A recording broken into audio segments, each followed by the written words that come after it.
Questa è una cosa storica in realtà dell'hip hop, che la cultura di breakers e anche gli skaters si beccano in posti lisci e coperti. Se c'è un posto dove aveva fatta pare, aveva fatta tipo tra lo skate e il breaking. E sapevamo, in quel momento avevamo una percezione molto chiara del fatto che stavamo facendo una cosa importante. Cioè, se tu arrivi che sei strano, bene, è quello che ha reso il fungo grande. Oh raga, su,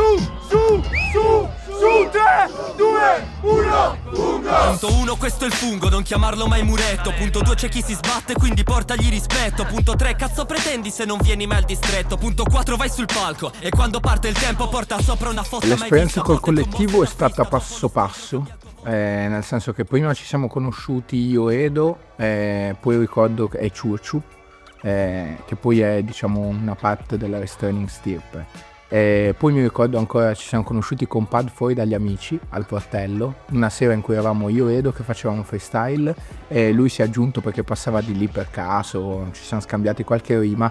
Lui si è fermato e una cosa che ricordo è che fece una rima citando la Divina Commedia e questa cosa qui mi ha particolarmente gasato perché ho detto vedi non fa le rime, no? Le solite rime insomma da freestyler che ormai sono diciamo pubbliche, ma invece mi è piaciuto il fatto che si fosse spinto su qualcosa di un po' più così. Poi si è aggiunto Dario che diciamo è stata l'altra parte del collettivo Dies in arte. Ero venuto qua per la magistrale, io vivevo in sta casa con 6 persone eravamo e un solo bagno e a dormire eravamo almeno in 8 e quindi stavamo sempre tutti lì e facevamo freestyle, solo che dopo sempre con Grumo si è deciso di fare live tutti insieme. Cioè nella mia testa non c'era l'idea che il rap comunque potesse essere fatto a livello amatoriale. Cioè per me c'era, che ne so, Noiz, il niente, capito? Non c'era niente in mezzo. C'erano gli Dakilla, che è la crew di Grumo, che è in crew con me, il Restraining Stirpe. Anche loro erano tipo gente che era arrivata a Padova per l'università e poi se n'era andata. E quindi anche lì c'era un vuoto, capito? E quindi in realtà è Grumo che ha tryhardato tanto. Non stare, i cazzi sono il master, hai capito? Sparo come in Star Wars in Blaster. Va così se sono in fase preciso, frate, come un cazzo di laser. Io ho iniziato come freestyler e come rapper. In realtà a me non piace molto la distinzione freestyler-rapper. È una cosa che esiste da 2 anni. Secondo me tutti i freestyler dovrebbero essere rapper, sarebbe un mondo più bello. La mia influenza è stata principalmente dettata in realtà da quella che non era la scena all'epoca. Fondamentalmente io ho iniziato a venire a Padova per questioni di freestyle nel 2015 con gli Dakilla, che era una crew che per carità poi abbiamo fatto un po' di live. Dopo 2 o 3 anni che eravamo in attività abbiamo iniziato a fare qualche concerto. Per lo più era una roba fatta per essere in casa, no? Cioè quindi non si parlava neanche di scena, era un gruppo di amici. La tua faccia diventa più di lei rossa, più di me rossa come la mia maglietta. Vado avanti, si fumo tipo come sigaretta. Lascia stare frate con le rime sei del prezzo. Fumi come sigaretta, il problema che ho smesso. Ah bella, hai smesso. Tra il 2021 e il 2022 c'è stato tutto questo spazio di incubazione in cui comunque noi già ci vedevamo.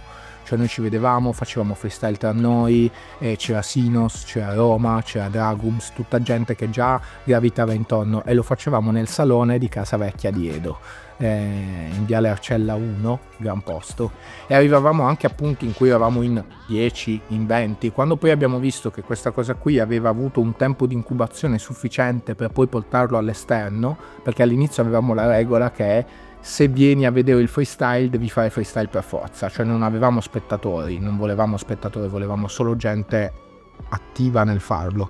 Farlo in casa, quindi senza gli spettatori, è necessario per filtrare tutte le brame varie, accessorie che una persona può avere nei confronti del fare freestyle.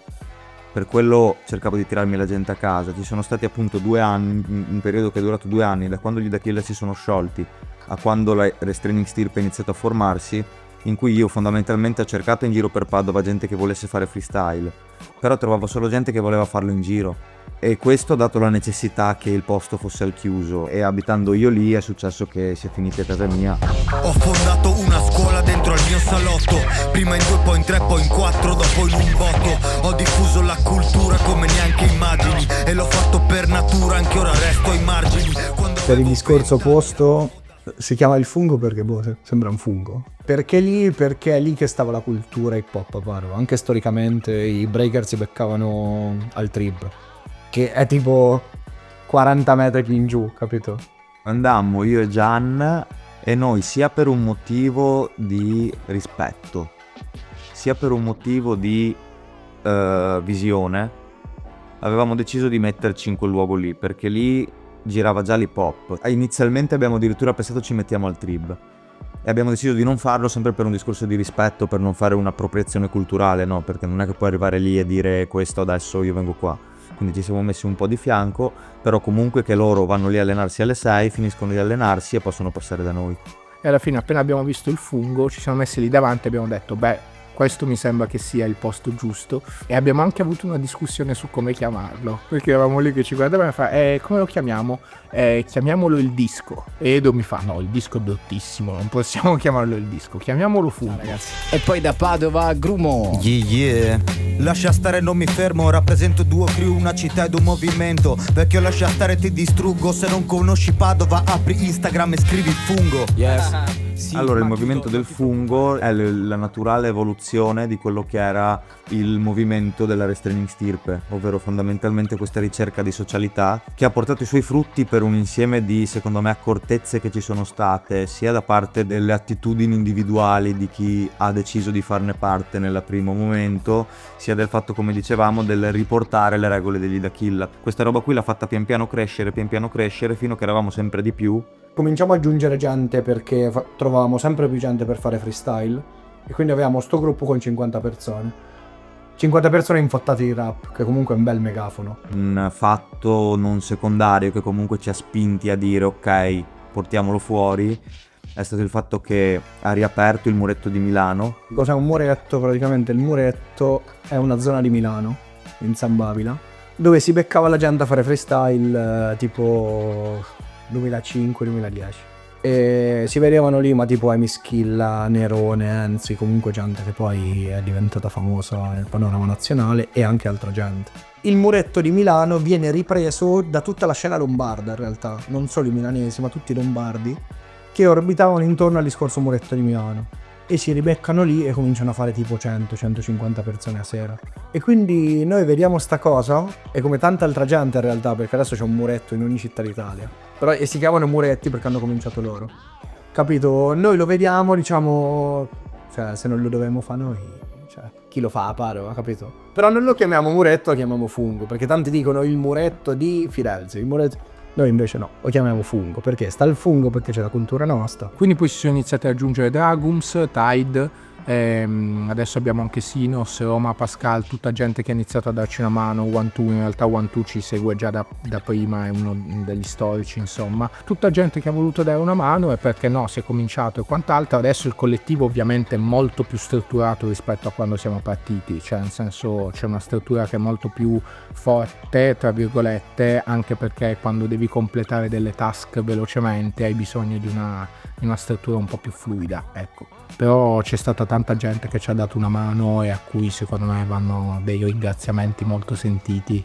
per questa cosa qui. Dico, bevo un'altra birra, raga, questo qua mica è il padre di famiglia, già lo sai, poi si pente, sei il padre di Buretta che poi un po' si pente.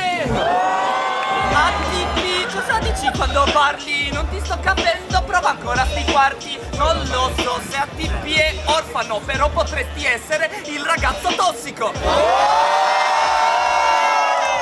Dixon schizza, arrivo quando arriva, girati una rizza, mister di la pizza, lo senti che sta in pista. Infatti abbiamo visto l'espressione dell'hip hop, tanti giri a cazzo contro chi l'hip hop lo concretizza.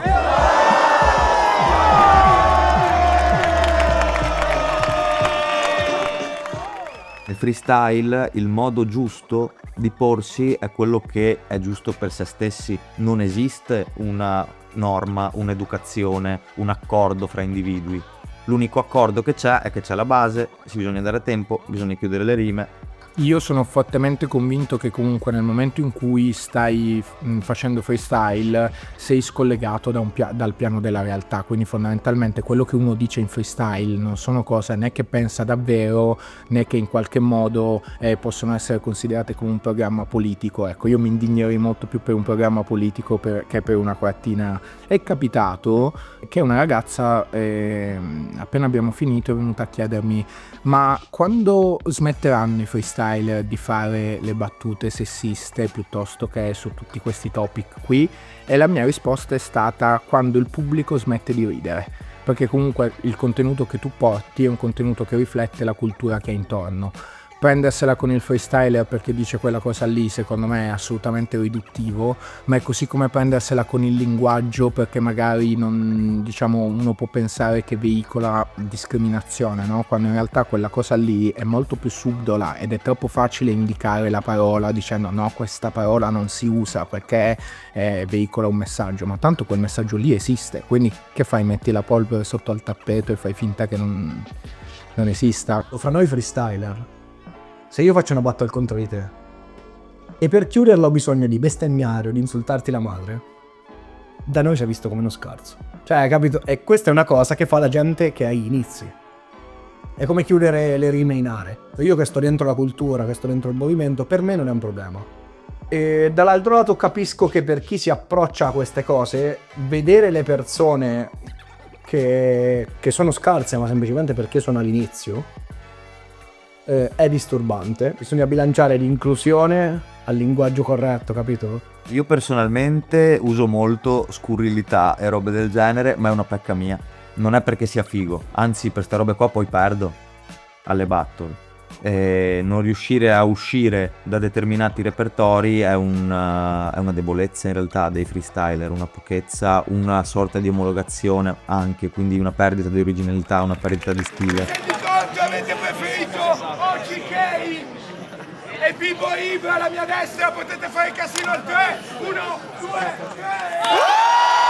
Creato una connection, ogni pischello che sento su quel palco mi fa fiero ma anche di me stesso. Ho creato una connection, ogni giorno speso adesso ha senso, ogni rima mi fa stare meglio. Ho creato una connection, ho creato una connection, ho creato una connection, ho creato una connection, ho creato una connection.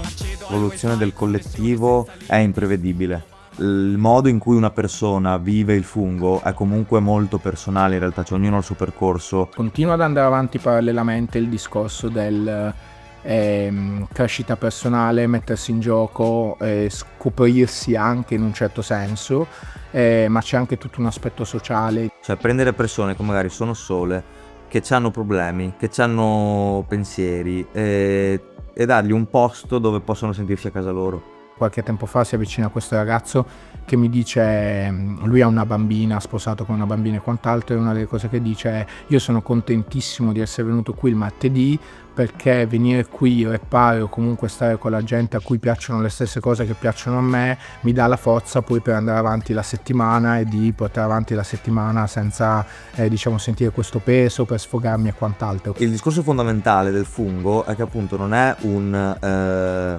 ritrovo di freestyle o un motivo per far serata, ma è una roba per tirare fuori la gente da delle brutte situazioni. Di spazi che le persone si prendono ce ne sono sempre di meno, e quindi ti dico, l'obiettivo e il desiderio di successo come collettivo sarebbe appunto dare uno spazio alla gente, vedere che la gente che viene al fungo magari cresce personalmente piuttosto che socialmente, si sente accettata, si vuole bene, insomma quello è quello che io avverto come il massimo punto di successo che si può raggiungere, a prescindere da diciamo poi i numeri che sono delle cose formali. Cioè la musica, il freestyle è tutto un espediente per fare comunità. Quindi diciamo al valore individuale che era per me di crescita poi si è unito successivamente quello che è il valore che è per gli altri, questa cosa qui, no? Il fatto che sia un punto d'incontro, un modo per sentirsi un po' meno soli, un po' meno esclusi socialmente, un po' più aggregati. 3, 2, 1, fungo! Basta.